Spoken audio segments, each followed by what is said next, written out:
என் பேர் வைத்தீஸ்வரன். சுருக்கமாக வைத்தியன்னு கூப்பிட்ற அளவுக்கு எனக்கு யாரும் நெருக்கம் இல்லைங்க. இப்போ வேகமாக எங்கே போயிட்டுருக்கேன்னு பார்க்குறீங்களா?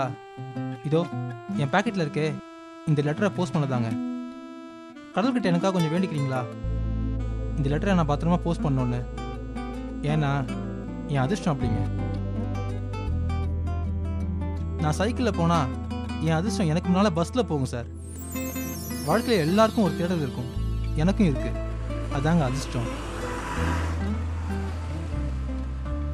என்னை பற்றி சுருக்கமாக சொல்லணும்னா, கண்டக்டர் மீதி சொல்கிற தரேன்னா கூட கேட்க பயப்படுவேன் சார் நான். அப்புறம் முக்கியமான பயம் பொண்ணுங்க. எப்பவுமே கோல் முட்டி விடுற 4ஆம் கிளாஸ் கோகிலா, குட்டி குட்டியே என் தலையை வீங்க வச்ச கணக்கு டீச்சர், இப்படி சொல்லிக்கிட்டே போகலாம். இதாங்க நான் படித்த ஸ்கூலு. 8th வரைக்கும் வாத்தியாருக்கு வீட்டில் செஞ்ச கறி கொம்பு கொடுத்து கரெக்ட் பண்ணிட்டேன். 9thலேருந்து ஆரம்பிச்சிட்டீங்க அதிர்ஷ்டம். வந்தது ஐயர் வாத்தியார். 9th fail. அப்புறம் டேரெக்டாக 12th எழுதி காலேஜில் கிடைச்சது என்னமோ BA ஹிஸ்ட்ரி தான். பல சாம்ராஜ்யங்களை பற்றி படித்த எனக்கு கிடைச்சது என்னமோ மளிகை கடையில் சாமான் கட்டுற வேலை தான். அதுவும் மாதம் 3000 ரூபா சம்பளத்துக்கு. எல்லாம் என் அதிர்ஷ்டம் தாங்க. அடுத்தது முக்கியமாக என் ஒய்ஃப் பற்றி சொல்லியே ஆகணும். அவள் பேர் பாரதி. சட்டப்படி இந்த பேரே அவளுக்கு வச்சிருக்கூடாது. ஏன்னா 8th ஃபெயிலு, அதுவும் தமிழில். அப்புறம் படித்தா விடுங்க, படிப்பில் அவள் படித்தாண்டா பத்துனீங்க.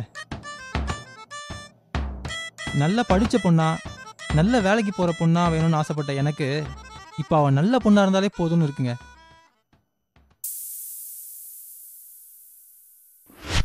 இதுக்கு மேல ஒரு வார்த்தை பேசுன மரியாதை கேட்டுரும், ஜாக்கிரதை. நான் ஒன்னும் வக்கத்து போய் உன்னை கட்டிக்கல. எனக்கும் நிறைய வரன் வந்தது. எல்லாம் என் தலை எழுத்து. போற வர சிரிக்கை எல்லாம் பார்த்து பல்லு இழைக்கிற உன்கிட்ட வந்து நான் மாட்டேன் பாரு.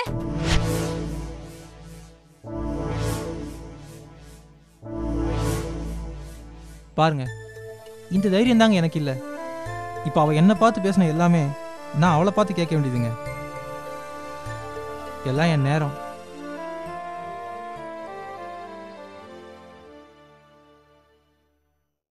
என்னடா இவ அமைதியாக உட்காந்து வீட்டு வேலை செய்கிறாள்னு தானே பார்க்குறீங்க? இப்போ அந்த காம்பவுண்டை பாருங்க. ஒருத்தன் எட்டி பார்ப்பான். தோ தோ தோ தோ அங்கே பாருங்க. தோ தோ தோ அவன் தான். இவன் தாங்க பக்கத்து வீட்டு தண்டபாணி. ஐயாவோட பாணியே வேற. பெரிய கபடி பிளேயர். ஆனால் இவன் விளையாடுறது என்னவோ என் வாழ்க்கையில் தான்.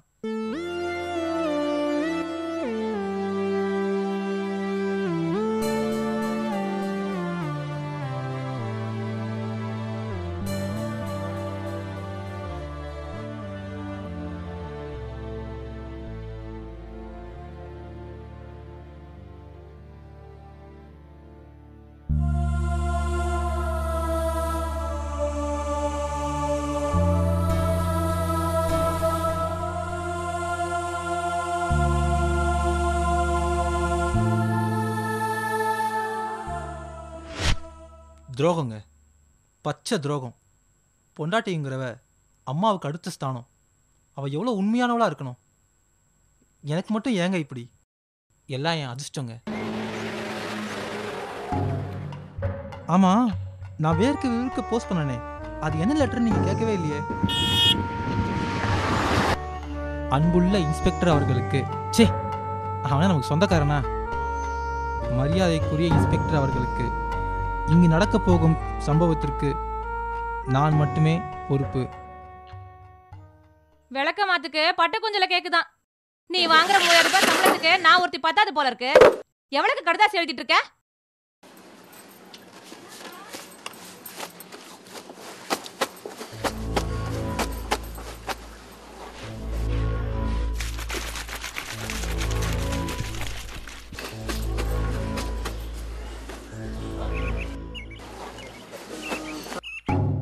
மரியாதைக்குரிய இன்ஸ்பெக்டர் அவர்களுக்கு, சின்ன குழந்தைங்க தனக்கு பிடிச்சமான ஒரு பொருளை ரொம்ப பத்திரமா கையிலேயே வச்சிருக்கோம்.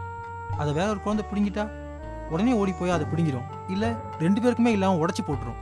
இப்போ நானும் அந்த மாதிரி தான் இருக்கேன். நாளைக்கு காலையில் சரியா 8:30 மணிக்கு என் பொண்டாட்டியை கொலை செய்ய போகிறேன். தண்டபாணி மேலே அவளுக்கு ஈர்ப்பு ஏற்பட்டதுக்கு 1000 காரணம் இருக்கலாம். ஆனால் என்ன ஒதுக்க அவளுக்கு ஒரு காரணம் கூட இருக்க முடியாது. அப்படிப்பட்ட என்ன ஏமாத்திட்டான்னு தெரிஞ்சப்போ அட்டைப்பூச்சி ஏறுற மாதிரி மெதுவா எனக்குள்ளேயும் குலவெறி ஏறிடுச்சு. நாளை காலையில என் வீட்லயே என்னை கைது பண்ணலாம்.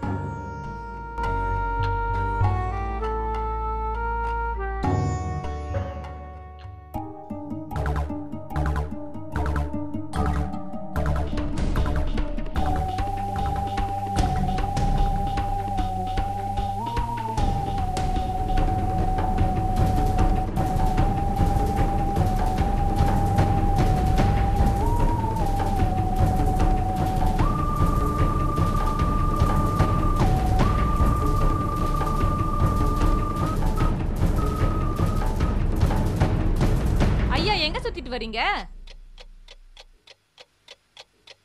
என்னடா பொண்டாட்டி ஒருத்தி தனியா இருக்காளே, சுத்தில வயசு பசங்க குடியிருக்கானுங்களே, வீட்டுக்கு சீக்கிரமா வருவோன்னு ஒரு அக்கறை இருக்கா? வெக்கமா இல்ல? உனக்கெல்லாம் கல்யாணம் ஒரு கேடு.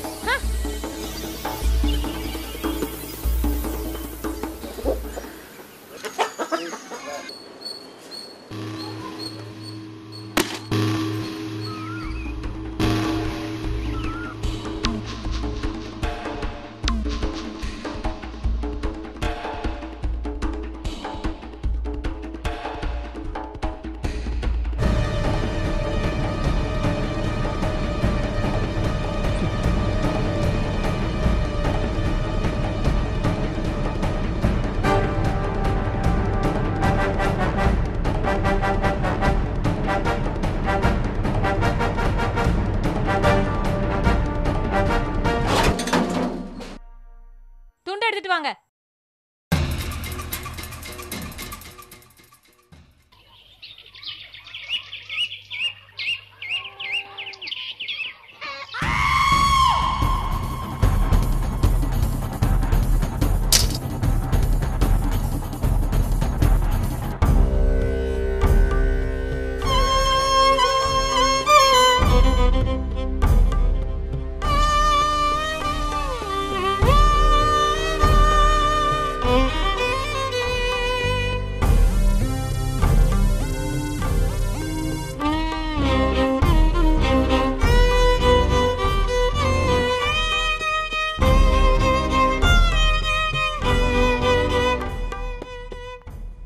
மறுபடியும் எங்கே போயிட்டுருக்கேன்னு பார்க்குறீங்களா? சார், எனக்காக கொஞ்சம் கடவுள்கிட்ட வேண்டிக்குங்க. நான் போஸ்ட் பண்ண லெட்டர் எனக்கு திரும்ப கிடைக்கணும். அந்த லெட்டர் கிடைக்குமா கிடைக்காதான்னு எனக்கு தெரியாது. ஆனால் இங்கேருந்து போஸ்ட் பாக்ஸ் 5 கிலோமீட்டரில் இருக்குது. என்னை பொறுத்த வரைக்கும் அதிர்ஷ்டம் 5 கிலோமீட்டரில் இருக்குன்னு தான் நான் சொல்லுவேன்.